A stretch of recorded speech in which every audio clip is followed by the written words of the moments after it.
G'day and welcome to Not the Farmer's Wife podcast. I'm CJ Steedman and I'm not the farmer's wife, I'm the farmer. I'm also a mum to NJ and OJ and a full-time off-farm worker. And like most farmers, I'm able to farm with the help of my family and my partner, who I call the handy helper. On Mojo Homestead, we grow chickens, goats, cows and bees, and we do it using regenerative agriculture and holistic management practices. If, like me, you love all things farming and homesteading, then we'd love to have you along for the ride. So let's get farming. G'day everyone and welcome to another episode of Not the Farmer's Wife. CJ here on her own today. The handy helper is at work. I was hoping he would be here to record because I'm recording 2 episodes this weekend to try and get myself ahead of schedule, because I do tend to kind of fall behind schedule a bit, but unfortunately he's not. He's got to work, so it's just me. And this week, I thought we were talking last week. I got so confused. I thought we were talking about pecking order this week. I have a list of things that I want to discuss, and pecking order isn't even on there. I don't know why I came up with that last week when I said at the end of the episode, we're going to talk about pecking order. It was not on the list. We're talking about egg problems. So your eggs troubles, and I want to solve them. And that's because there's been a lot of posts lately on social media where I've seen people posting things and they'll say, help, what's wrong with my eggs? I've got this wrinkly, we call them paper bag eggs. They look like a paper bag all scrunched up on the outside, or a shellless egg or a fairy egg. So there's lots of different terms that people have for different types of egg problems that you can have. And I just want to go over a few things so that for new chicken owners that you are not stressing about what's going on with your chicken eggs, and if there's a problem with your chicken eggs, what you need to think about doing, but also to, not to stress out too much about it, because at the end of the day, you can only do what you can do, and sometimes you can't fix everything. There are reasons why you can't fix it, but it does seem to be a common issue with people getting a bit stressed. So I'm having a look at my list here. Yep, I've got everything in there. So the main thing to think about is in chicken ownership, once you start with chickens, there will be times when things come up that they throw a curveball at you. And we've certainly had our fair share of weird eggs over the years. Whenever it happens, we always come in and Google. Even if I look at it and go, I kind of know what that is, I still come in and Google just in case there's any updated information. And so anything that I give you today, it's, 2025, anything I give you today, still double check what the latest information is about what could be causing the problem and how to fix it. But there's a couple of things to think about. And one is the low egg production. That's usually the one that concerns most people. And certainly I'm going through that at the moment. We have 8 Brahmas. We thought we had 10 Brahma hens. We have 8 Brahma hens. 2 of them appear to be roosters, and they're not actually Brahmas, the 2 that are roosters, but that's okay. So we've got 8 Brahma hens at the moment in with a rooster in a separate yard to our normal laying birds. They are now, I think, 30 weeks old, and we still haven't had an egg out of them. I have mucked around a bit with their food to see if there's something causing an issue. We've put nesting boxes in. We've put fake eggs in the nesting boxes. I even caught one of our stray chickens that never stays in the yard and put that chicken in with the Brahmas, because then she would lay in the nesting boxes, which she does do occasionally. And I was hoping that her laying in the nesting boxes would encourage them to realise that that's what their next step is. We're still not there yet. I am a little concerned because we're at that 30-week mark, but I'm not super concerned at this point in time because I've never had Brahmas before. They're a really big bird, and every breed and every bird is different as to when they will start laying. So I saw a post the other day and a lady had some Isa Browns and she said they're 20-something weeks and they're not laying yet. Now, Isa Browns, I would be worried if they're 20-something weeks and not laying. When I say worried, I would be trying a few different things to try and promote that laying purposes thing. But also too, before you lay the blame and say they are not laying eggs, do one thing for me. Keep them confined for a day or 2. We have had issues with Goat Chicken and her 2 white sidekicks. They always we always think they're not laying because they don't go in the nesting boxes. They won't lay in the nesting boxes. And then, of course, we go through the garden and do a bit of a clean up and we find a batch of eggs. And when I say a batch, we've had up to 50 eggs in one pile where these chickens have just laid in a corner of a garden somewhere and decided they're not going to lay in the nesting boxes. So don't straight away assume they're not laying. They're just not laying where you can find them. So go and have a good look first before you get to that point. But here's a few things to consider. The age of the hen. So very young hens, before they're ready to start laying, obviously they won't be laying yet. Depending on the breed, that can alter. So Isa Browns, usually 18 to 20 week mark, they're going to start laying. But, the Brahmas, they're 30 weeks old now and we still don't have anybody laying. Now, they're showing all the signs of being ready and everything, and they're very healthy birds. So and they're definitely hens, so I have no doubt that they are going to start laying soon. But because they're an older heritage bird, the age gap between when they'll start laying from an Isa Brown is very different. It's also very different for each bird. Like all females of the species, their systems are different. So each individual bird will have a different system as well. So they may not be ready to lay themselves yet. Now, a couple of things you can check to see if you think they're at that point where they should be laying is to touch them on the back. Just gently touch them on the back. If they dip their back down as you touch them, that's an indication that they're getting ready for the rooster to mount them. If they're getting ready for the rooster to mount them, there's a pretty good chance they're getting ready to lay. That's their body saying, yeah, we know what we're supposed to be doing, and this is our time. This is our time to start laying, and the rooster will start mounting us because that's how procreation happens for chickens. So check their age, but their best laying age is around the 6 month mark. So what's that in weeks? 30 weeks? No, 30 weeks is 5 months. So 34 weeks is around their best laying age. So anything between 20 something and 34 weeks, there's a chance that you'll be getting some weird eggs. If you're getting eggs on a regular basis, you may get some weird ones. You could get what we call fairy eggs, which are the really tiny little ones, and that's why we call them fairy eggs. So really, really tiny little ones. When you crack them open, they just look like a normal egg. They're just miniature, essentially. And that's because their body is still getting used to the idea of producing eggs. You could also get some ones that have a little bit of blood tinged on the outside of them. And that, again, it's nothing to be worried about 1 or 2 eggs. If it's happening on a regular basis, maybe it's something you need to investigate. And we'll talk about that later. But certainly in that first couple of weeks of laying, don't expect the eggs to be perfect in that period. And don't expect them to be super regular straight up. Some birds just click in and that's it. Every day you've got an egg. Other birds, every second day, every third day, before they kind of even out to every day. And that goes on usually up until about the 2-year mark. So they'll usually go through a molt and continue laying for another year. With Isa Browns, their production will pitch straight away. After that 2-year mark, they generally drop right off on production. Whereas your heritage birds, their production could go for 3 or 4 years at that kind of higher level. They're not going to lay every day, but they might lay 5 or 6 eggs a week for a couple of years before they start to pitch and decline in their laying rate. It's completely normal for older hens to slow down. So if you have taken in some Isa Browns that are, say, you've rescued them from a commercial laying operation, then don't expect those chickens to have that full-on, we're going to lay forever and ever and ever. They're already probably over their high production age. And so as they get older, it's really normal for them to kind of go off the lay for a bit longer.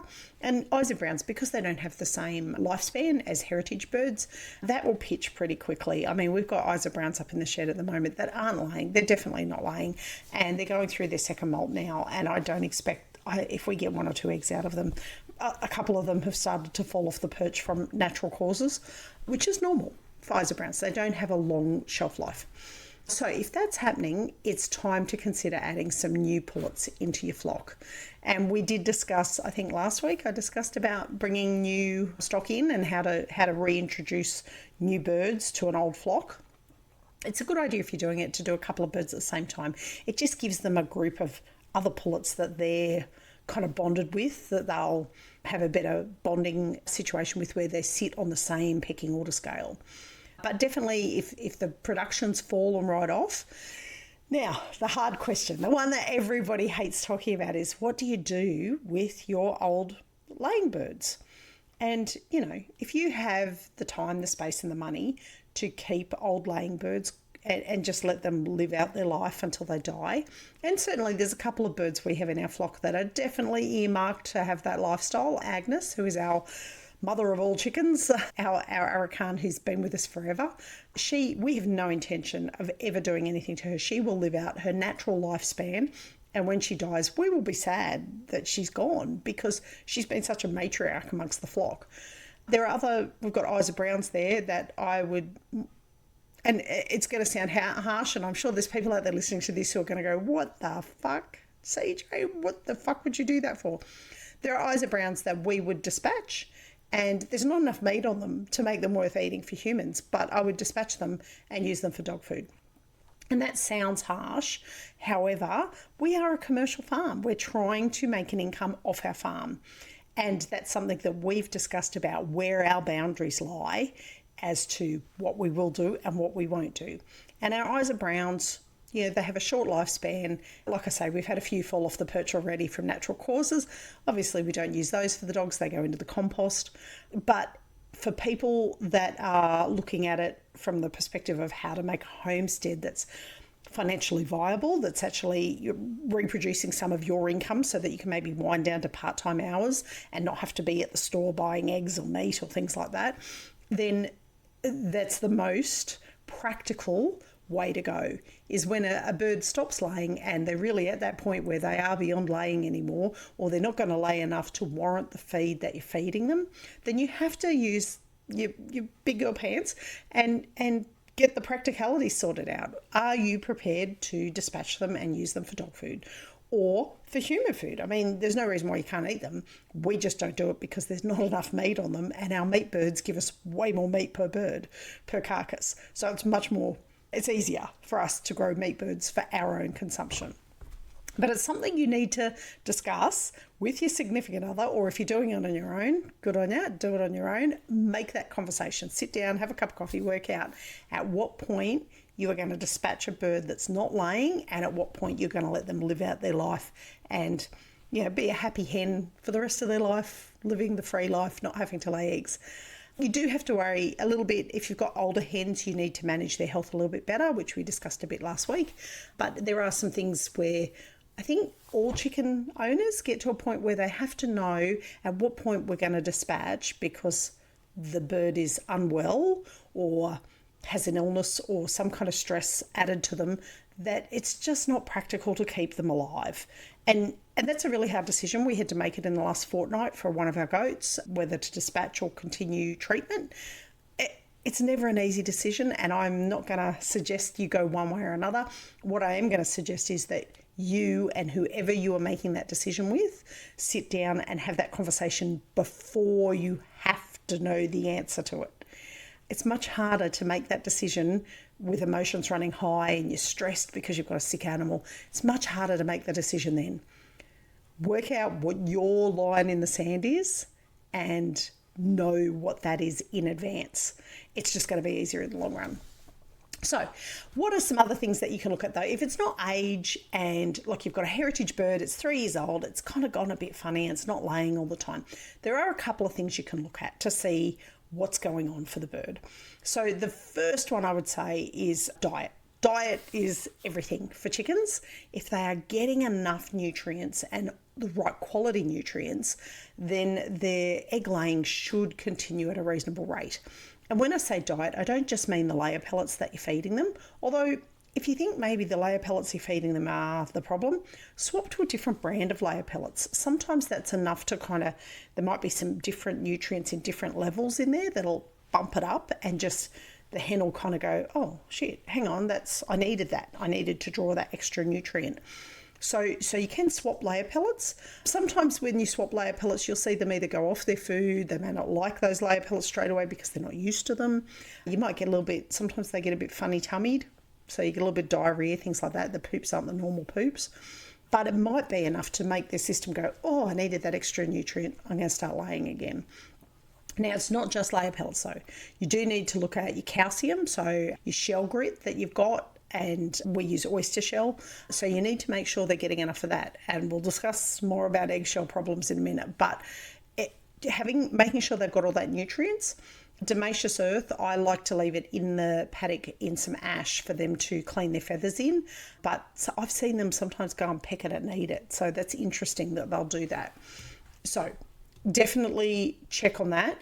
You might even, what might be a good idea to do if they're really not laying and you're kind of a little bit worried about them, is give them some scratch milks or some corn. You can just throw frozen corn out of the freezer to them, or some leafy greens, and see if something kind of rejigs them back into that laying phase, because that sometimes can do it. So, and obviously if you're feeding scraps or chicken scraps or anything like that, if they've gone off their food because there might be something in the scraps that they're not liking or that's not good for them, reassess that and kind of maybe just cut out the scraps for a little while just to see how you go. Now, another one that can cause issues with egg laying is stress. And like all animals, they get stressed just the same as, horses, goats, cows, everything, humans. So a couple of things you can look at straight away is, do they have enough space? If they're free ranging, do they have enough area to go and do their free ranging? Is there infighting going on in the coop because there's not enough perch space for them to get on and kind of maintain that pecking order distance? If there isn't enough space, sometimes they can put a bit of stress on each other, the birds can. So overcrowding is obviously an issue there. So if that's happening, if you think maybe they're a bit too jammed in on the perch, try putting another perch in. They'll sort themselves out on a pecking order system, and if they kind of feel a bit calmer and like they've got a bit more space, that's great. Now, on that point, I have never seen it before, but we've got 7 chicks at the moment that are 4 weeks old, and they are growing up a treat. Goat chicken hatched out, lovely chickens, and they're growing great. But we noticed yesterday, the handy helper and I were in the shed with them, and we noticed that there are 2 that hate each other. I've never seen it like this in 4-week-old chicks before. But we have a black one. I'll try and upload a video for those watching on YouTube. We have a black one and a grey one, and they're just going at it all the time. And when I say going at it, the grey one is not going at it. The black one is chasing the grey one. But I don't know whether they're 2 roosters and they're already aware of that and the pecking order has started, or whether they just really dislike each other. But a couple of times I almost wanted to jump in and kind of go, whoa, hang on a sec, Blackie, just move back a bit there and let the grey one have their space. So that kind of thing can put a bit of stress on them. And what you want to do is give them enough space so that they can, get to either end of the coop and not be in each other's face. Now, another thing that can cause them stress is the fear of predators. So if there's a lot of hawks, eagles, we've got a wedgetail here that's been very low to the ground of late because I think food is a little bit sparse. If there's a lot of predators hanging around, it can cause a lot of stress for chickens. They're obviously lower on the social ranking of predators. Chickens aren't predators, they are prey. So anything that kind of sparks that kind of fear in them is going to add stress to their bodies, and you don't want that. So if you know that there's a problem with a fox or a dog or something kind of going at their fence occasionally, try and avoid that if that's causing egg problems. And molting is the last one I wanted to talk about. Molting is a completely normal occurrence and people freak right out. Oh my God, my chicken's lost all her feathers. I don't know what to do. Their body goes through like a reset, and it usually happens about once every 12 months, and generally it will happen in winter, but not always. We've had molts happen here in the dead of summer when the heat is just really oppressive on the chickens, and they'll start to go through a molt cycle. Now, when they go through a full molt, they will lose a lot of their feathers and they look so mangy. You will look and think, God, nobody look at my chooks at the moment. They'll think I'm a terrible chook mum. Don't stress. It's just their body resetting. So they'll lose old feathers. They'll grow back new feathers. It's a good time to sometimes give them a bit of a health boost where you can make up like a bran mash that has dimaceous earth in it, has some herbs and things in it that will give them that little boost to kind of pick their systems back up again and get themselves reset. And sometimes you need to up the protein a little bit during that period. If I'm going to give them meat, like actual straight meat, carcasses and things like that, I would generally do it around that molt season. It helps them get a layer of fat on their body as well because they're eating a lot more, high, dense nutrients. So it helps them put a bit of a layer of fat on their body, but it also helps in resetting that cycle where they're growing back their feathers and they're having a rest from egg laying so that they can start egg laying again. So during the molt, you'll generally not get eggs. And people freak out and go, oh, they've lost their feathers and now they're not laying. There must be something wrong. It's completely normal. Do not panic. You want to only worry about it if the molt goes on forever and ever and ever and they never come back to laying. And like I say, with Isa Browns, that can actually happen. With your heritage birds, generally, once they come back from the molt, they will start laying again and you'll be getting your great little supply of eggs. Now, the next thing I want to talk about was eggshell problems, because that seems to be one of the ones that most people post photos on social media and go, oh my God, what is wrong with this egg? And again, for those on YouTube, I'll try and upload some videos or some pictures of some of the eggshells.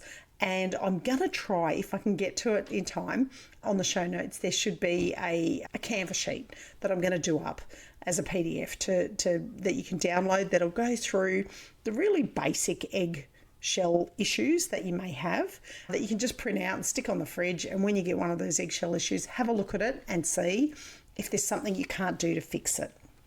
But the kinds of things I'm talking about are things like soft shell eggs, so where the calcium hasn't set on the outside of the eggshell, and so it'll have a shell on it still, but it's very soft. You can dent the shell with your finger and things like that.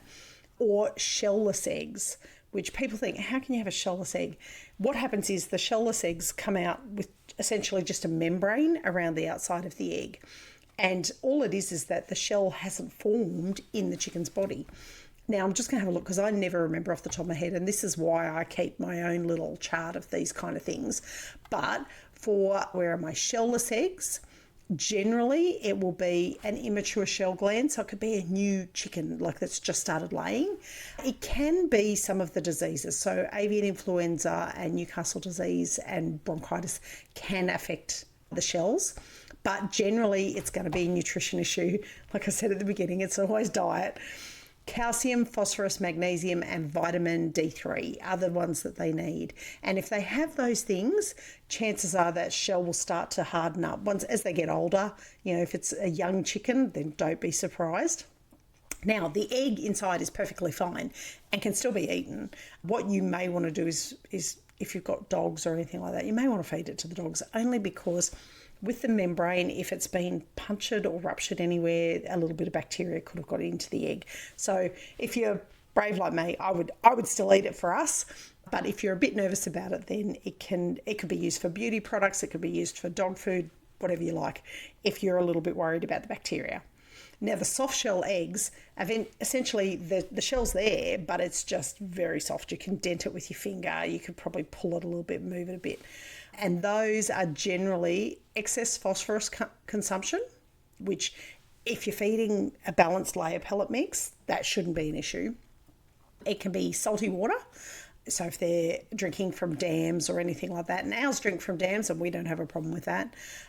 There's definitely a higher incidence with older birds, so older hens, as their body kind of isn't working as well. There's more chance you're going to have those kind of soft-shelled eggs. And heat stress is another one that can cause it. And obviously where we live here, we do get very, very hot summers, so that can be an issue for it too. Now, one of the other things I wanted to talk about is what they call corrugated or wrinkly eggs. And corrugated eggs are basically, I call them paper bag eggs. The outside of the shell looks and feels like it's paper, but it's hard and dry, but it looks like kind of wet paper that's been mashed up. And generally that can happen in birds. It can actually be a thing with a certain bird where they always lay an egg like that. But things like excess calcium consumption, again, if you're feeding balanced layer pellets, you should be fine. Copper deficiency, again, balanced layer pellet diet will fix that. But it can be to do with diseases or infections. So if they've got bronchitis or they're under the weather, that can happen too, because their body's just struggling to make that eggshell. I also had on my list, I did a bit of research on it, and evidently excessive use of antibiotics can also cause it. I've not known that. But The wrinkled eggs, I group wrinkled and the corrugated eggs in together because to me it's kind of obviously the same issue. It can happen with defective shell glands. So if you have a hen that's always laying those eggs and she's not an old hen, she's a young hen, then it could be that she has a defective shell gland and her shells are always going to be a little bit funny like that. And it's a good idea just to know your hens in that respect. Now, there are some other things that can happen with shells. Calcium deposits is one that we get regularly.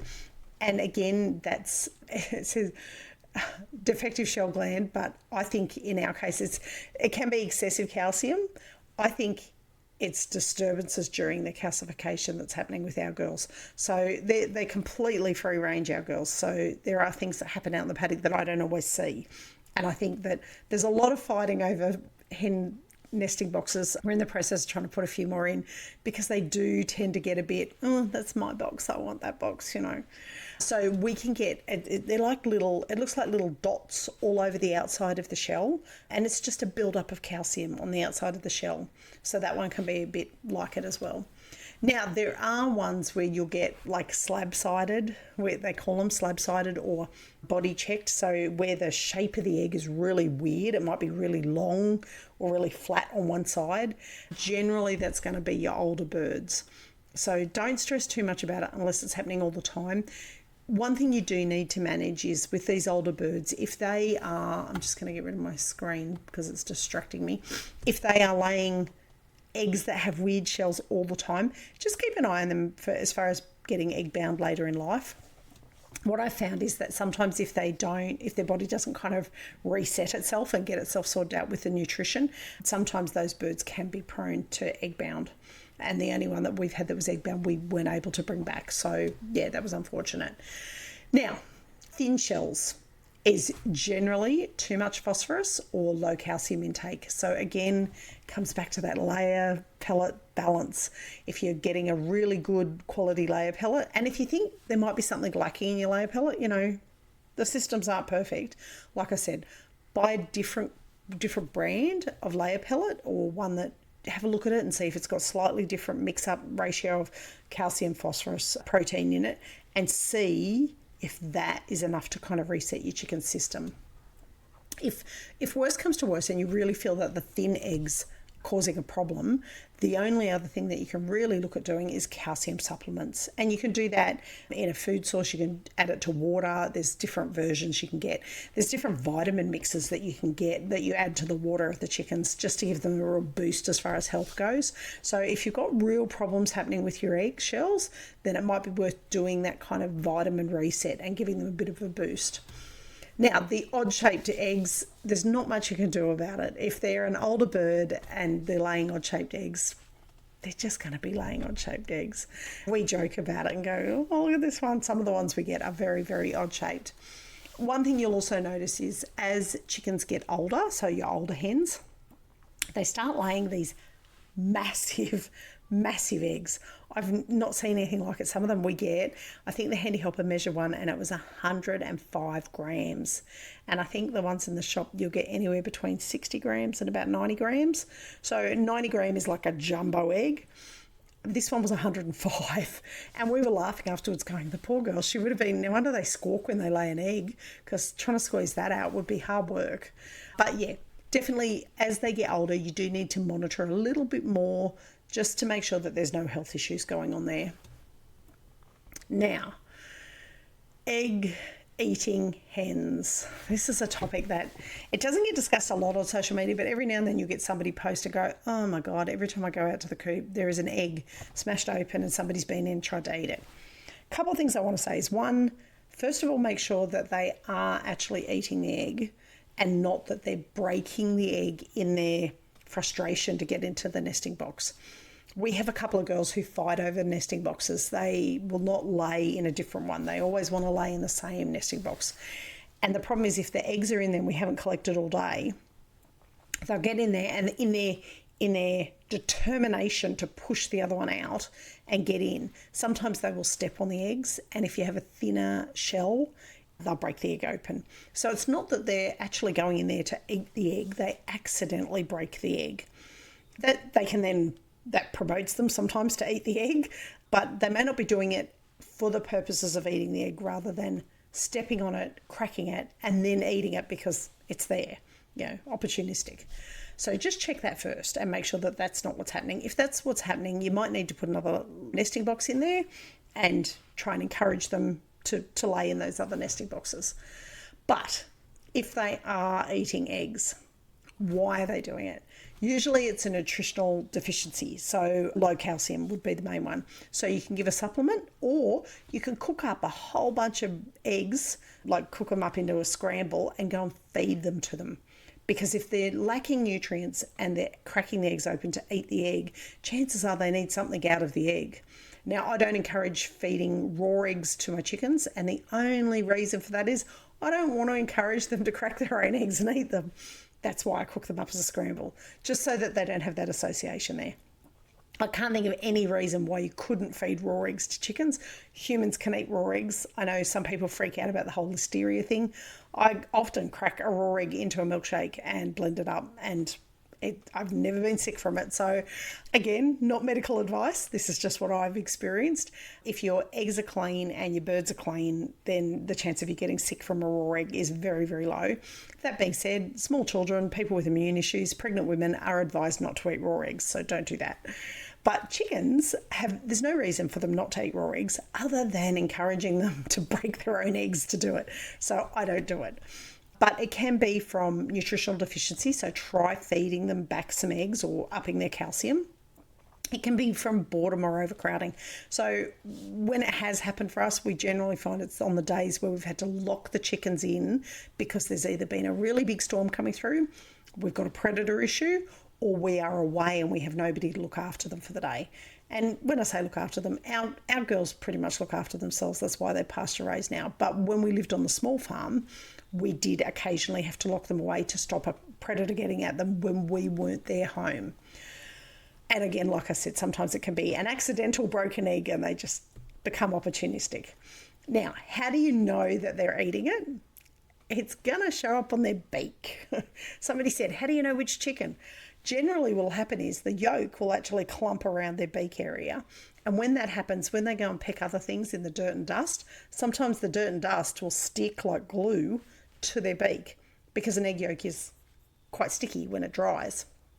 So go around and look at all your hens and look for the one with the dirty beak. So anybody that's got stuff stuck to the outside of their beak, that's probably going to be your culprit. What can you do? Oh, there's lots of things. So the first one is collect your eggs more frequently. Obviously, that works if you're home. If you're not home, that's going to be an issue. Increase the calcium intake is something else that's really easy to do. Darken the nesting boxes. I've heard people say this, that a darker nesting box tends to not promote it. But what I actually think is the best thing to do is have a roll-away nesting box. So it's a nesting box that's on a slight angle, and after the chicken lays their egg, the egg gently rolls down and out the back of the nesting box. So when you come to collect, you're collecting from a row of, like a shelf, out the back of the nesting boxes. And when it rolls away like that, it means that if you do have a bird that's particularly attacking other people's eggs or her own eggs, the egg will roll away before she gets a chance to do that. So that can really stop that from happening. That also stops the issue of accidental breakages, and it also stops the issue of dirty eggs, which is something we're trying to work towards here, is having the roll-away nesting boxes. Now, the other thing you could do, last thing I would suggest, is putting a fake egg in there, and not just a plastic fake egg, but a ceramic or concrete fake egg. And the reason for that is she shouldn't hurt a beak on it, but when she turns around to crack it, if she gets the concrete or ceramic egg, she's not going to crack it, and she's going to get frustrated that she's tapping and not getting anywhere. And the hope is by doing that they would break their cycle of cracking eggs open, because they'll give up after a while and go, well, that's not working, I can't get that egg. So that's one thing that you can do. Now, last on my list, I'm just looking, is the broody hen. I put it down there because it is something that can cause issues with your number of eggs getting laid. When your hens go broody, some people are super thrilled at the idea, especially if you have a rooster in the yard with you and you've suddenly got a broody hen. bingo, like we've just done, we've now got 7 more chickens that we've taken on because goat chicken hatched out her eggs that she went broody on. But it can be frustrating because the hen will refuse to leave the nest. They will just grab as many eggs as they can, and they will sit, and they'll sit tight. And having just gone through this with one of our other chickens up in the laying paddock, the issue became that the kids who were doing the eggs for me while I've been recovering from my knee surgery, they couldn't get eggs out from under her because they can get very aggressive when they get broody. So a broody hen will peck at your hand, will try to stop you from taking their eggs out from under them because obviously they're trying to keep their eggs so that they can hatch them out. They can only hatch them out if they've been with a rooster. If they haven't been with a rooster, they're not going to have fertile eggs under them. So if you don't have a rooster, remove the eggs, then get fake eggs and put them under her. You have 2 ways of doing it. You can either try and break the broodiness, or you can let her ride it out for 21 days. And it's only 21 days. So at the end of the day, I sometimes think it's better to let them ride out that broodiness for 21 days. At the end, none of the eggs will hatch because they're fake eggs under them. And they will go, oh, well, that didn't work. And off they'll go on their way and start laying again. While they're broody, they won't lay eggs. So you can do that. You can put the fake eggs under them, leave them. Or you can try and break the cycle. And trying to break the cycle is you can lock them away in a cage separate from the other ones where they can't sit. And usually after about 7 to 10 days, they'll give up the ghost and just go, no, I'm not going to sit. I'm not broody anymore. One other thing that you can do if you're so inclined is find somebody who has fertile eggs. If you don't have a rooster in with your girls, get some fertile eggs, whack them under her. Goat chicken, when she went broody, she actually hadn't been in a yard with a rooster. So all of her eggs that she was sitting on were not fertile.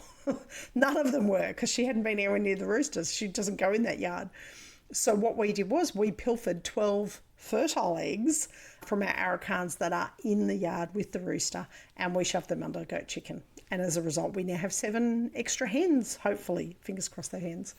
So you can try and break it. You can ride it out for the 21 days with fake eggs, or you can put real fertilised eggs under her and let her hatch them out. Now, if you're going to do that, you probably need to move them to a brooder house. The only reason I say that is some quite happily hatch out in amongst the whole flock kind of thing, but you want to be able to separate them into a different box area to your laying hens, because you want to be able to collect laying hen eggs off the nesting boxes without them confusing them and getting the eggs that they're sitting on mixed up. Otherwise, you're going to get into the kitchen, crack an egg, and you might have a half-formed chick in there. It's no fun. I have done it. It's been by accident, obviously. But the easiest way is to segregate the broody hen so that you don't have that issue, because it's no fun cracking a half-formed chick into a fry pan for lots of reasons. Now, you can lock that chicken out of the nesting boxes as well if you've only got a small clutch of chickens to try and break that cycle. It really is up to you which one you go on that.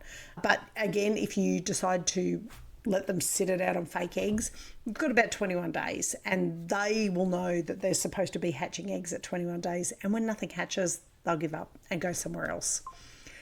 Now, lastly, had a little glitch in the system there, but we're back. So the last things I just want to say in finishing up on all of the stuff that you need to think about as far as your egg-laying problems or eggshell problems is start with your diet straight up. Start with the diet of the birds. Is their diet adequate? Are they getting enough nutrition? Once you get past that, if that's all squared away, then look at their surroundings, their environment. Are they stressed? Are they crowded? Are they not? Is there another chicken giving them a hard time kind of thing?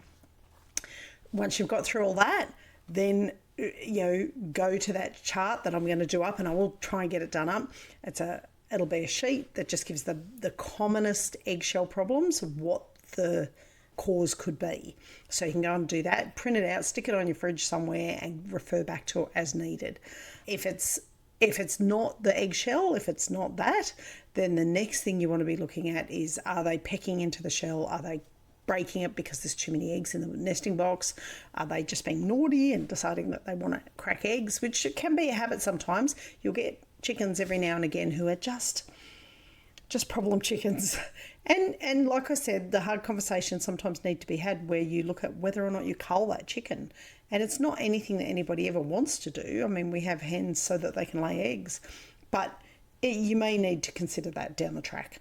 And obviously, if it's broodiness that stopped them laying, then deal with the broodiness. So either ride it out, hatch it out, or try and break it. And don't forget, if you haven't already, and I'm just going to grab it, if you haven't already, step-by-step guide to keeping backyard chickens for meat is available on Amazon on Kindle Unlimited if you're a Kindle Unlimited member, or you can get a hard copy printout. And hopefully step-by-step keeping chickens for eggs will be done soon. I have had so many things happen in the last couple of weeks that have just put the book back on the back burner, but we're getting there. We're nearly done. So keep your ears out for that one. And remember, at the end of the day, life is just too damn short for store-bought eggs. So go out there and raise your chicks and get yourself some lovely fresh eggs. Anyway, that's it for me this week. And next week is a little bit of a bonus episode on chickens, and I can't even remember what we're discussing, but we'll talk about it all next week. Until then, bye for now. See you next week. Thank you so much for listening. From all of us at Mojo Homestead, we really hope you've enjoyed this episode. If you did, I ask just one small favour. Please subscribe and leave a review. Reviews help small podcasts like mine be more visible, so more people will know about us and be able to listen in. And don't forget to head over www.mojohomestead.net/launch and check out our freebies. We love helping families start their homesteading journey. Remember, life's too short for store-bought eggs.